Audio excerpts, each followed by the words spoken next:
boolean on kõige lihtsam muutuja, mis üldse olla saab. Ta kannab väärtust kas true või false. Midagi eriti muud teha ei saagi. Ja miks meil seda vaja on ikkagi juhtimisstruktuuride jaoks. Kui ma teen if lauseid või while tsükleid, siis ma saan öelda, mis juhtub. Näiteks, kui ma ütlen siin, et if a on true, siis ma prindin siin välja true, või ma ei tea, panen suurte tähtedega, siis on aru saada, et ma siin olen. Ja muul juhul prindin välja muu. Nii, panen praegu programmi käima. Ta võrdleb siis, kas A on true ja muidugi ta on, me teame seda. Ja programm siis vastab, et jah, on true. Kui ma nüüd muudan selle false'iks, panen uuesti käima, siis tuleb siia muu. Nii. Okei, väga lihtne siiamaani. Aga tegelikult me isegi ei pea seda true'd siia panema, kui ma panen lihtsalt A praegu siia, siis ta kontrollibki automaatselt, et kas ta on true või ei ole. Nii, tuli jälle true välja. Aga kui ma tahaksin ümber pöörata väärtusi, ma võin siia panna hüüumärgi ette. See on siis väärtuse vastandi leidmine. See ei tööta igal pool, see on boolean omadus. Nii, panen programmi käima. Ja tuleb vastus muu. Eks ole, kuigi A on true ja ta läks siia sisse, siis see hüüumärk pööras kogu tehte ümber. Kusjuures, kui ma kirjutan selle välja, ütlen, kas A on true, siis ma võin siia võrdusmärgi, esimese võrdusmärgi asemele ka panna. See on muidugi, praegu liiga lihtne näide, täpselt ei saa aru, miks seda üldse vaja on, aga kui võrrelda numbrid näiteks, siis sa tahad kontrollida, et kas näiteks mingisugune, võtame mingid asjad siin appi veel, arv 1 võrdub 10 ja int arv 2 võrdub 20. Või okei, ütleme 10, siis on vist loogilisem. Ja kui ma tahan nüüd võrrelda, et arv 1 oleks kindlasti arv 2, siis ma teen niimoodi. Võin käima ka panna, lihtsalt kindluse mõttes. Tuli true. Aga kui ma tahan öelda hoopis, et nad kindlasti ei oleks samad, siis ma vahetan esimese võrdusmärgi hüüumärgiga ära. Oletame, et mul arv 2 on 20, siis on ka suurusmäärad. Juhul, kui arv 1 on väiksem või võrdne arv 2-ga, siis prindi true. On tõene. Ühtlasi ma võin ka võtta selle võrdusmärgi ära, siis ta võrdleb võrdset, ta siis ei arvesta sel juhul. Nagu matemaatikas ikka, me oleme kõik sellega tuttavad. Aga mis siis, kui ma tahan mitut asja korraga võrrelda? Näiteks ma võrdleksin siis, et need arvud, arv 1 on väiksem kui arv 2, aga ühtlasi ka samaaegselt A ja B on võrdsed. Ma siis kirjutan siia and. Selle ingliskeelne nimi on ampersand, selle ühe märgi. Ja kindlasti leiate selle klaviatuurilt üles, väga keeruline ei ole. Ja ma panen siia, et A võrdub B. Ma ütlesin võrdub, aga õigem oleks öelda on võrdne. Siis ma võrdlen neid, mitte ma ei määra väärtust. Et väga suur vahe on, kas on üks võrdusmärk või on 2. Esimesel juhul ma määran muutujal uue väärtuse, teisel juhul ma võrdlen väärtusi. Nii, panen selle käima. Ja tuli muu, ehk siis see else. Teine variant läks läbi, sest et A nimelt ei ole B. Üks on true, teine on false. Kui ma paneksin siia B ette hüüumärgi või siis siia hüüumärgi vahet pole kummast antud hetkel, siis mul tuleb vastus tõene. Ja viimane variant, mis ma tahtsin rääkida, on see, et and'i asemel võib ka or öelda. Ja selle jaoks on siis 2, inglise keeles on siis pipe sümbol, nagu toru, selle siin nagu oleks toru.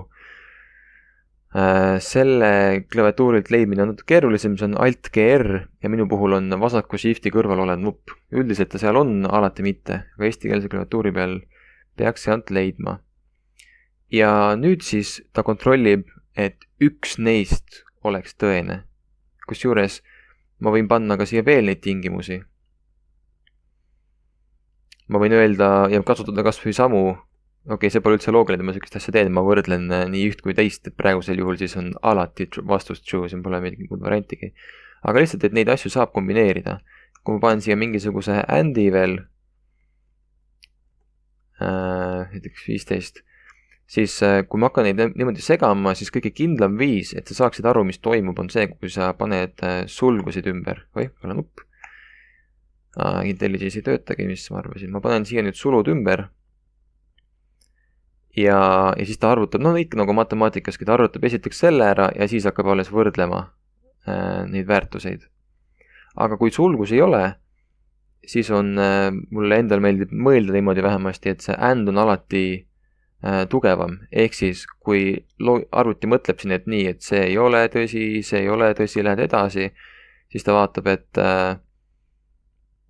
siis ta kontrollib seda tervikut, need kahte korraga. Mis ma tahan öelda on see, et ta ei kontrolli antud hetkel neid omavahel, vaid ta võrdleb seda juppi ja seda juppi. Vabandust, ma ütlesin võrdleb, aga tegelikult ta lihtsalt kohtleb neid eraldi siis. Aga and alati loeb. Mis siin sisuliselt toimub arvuti ajus, on see, et kui ta võrdleb selle asja ära ja see on näiteks väär, siis tema jaoks näeb see selline välja. Ta võrdleb selle ära, ütleb, et ka see on väär, siis ta läheb siia. Vaatab, et see on true, okei, siis mul on mõtet veel edasi minna. Vaatan, kas see on ka true ja kui ta on true, siis jõuab süsteem siia ja ta ignoreerib seda teist osa. Nii, aga juhul, kui siin on ka true või ütleme pigem hoopis, kui siin on true, siis ta edasi üldse ei lähegi. Kui on or operaator, siis ta lihtsalt vaatab, et selge, juba kõik on olemas, mis vaja ja programm jätkub. Üks väike boonus ka. Kirjutan selle tagasi, ma teen siia lihtsa võrdluse, arv 1 on väiksem kui arv 2. Selle asja saab ümber kirjutada ka ühele reale ja selle nimi on siis ternari operatsioon. Ja see käib niimoodi. Ma praegu pean kirjutama paar rida juurde selleks, et seda demonstreerida, aga tegelikult ta on väga hea ruumisäästja. Teil otseselt pole vaja seda isegi, see on täiesti tavaline if, aga ta on lihtsalt selline huvitav asi, et kui sa kuskil seda kohtad, siis tead, mis see on. Nimelt ma defineerin stringi tulemus ja lõpuks jõuab siia siis üks neist väärtustest, kas siis true või muu. Kirjutan sellise ümber. Aga esiteks ma teen selle võrdluse ära. Ma kopingi siia selle võrdluse ja panen küsimärgi. Ja mis seda tähendab on see, et juhul kui see on tõene, siis käivita esimene pool. Ma panen siia true. Ja koolon ütleb, määrab ära, kus kohas see nii-öelda vahekoht on ja ma kirjutan siia muu. Ehk siis küsimärk ja koolon on siis need syntaksi terminid. Kui see on siin tõene küsimärk, siis tee seda, aga koolon on siis nagu else on muu. Ehk siis ma saan väga ühe reaga siia väärtuse ja ma prindin ta välja, tulemus, kustutan selle siit ära, siis on natuke selgem. Ja print. Õigemini run. Tuli true. Muidugi, kui ma pööran selle siin ümber nüüd. Täiesti vale märk. Niimoodi. Siis tuleb muu. Loogiline. Täiesti tavaline if. Okei, tegelikult kuna me siin juba oleme, siis ma näitan ühte operaatorit veel. Pikema listi ma panin ka sinna weekly'sse, aga konkreetselt ma näitan nüüd siis neid siin. Nimelt. Ütleme, et mul on see arv 1 siin ja hästi tüüpiline asi, mis on vaja teha, on öelda, et arv 1 võrdub arv 1 pluss 1.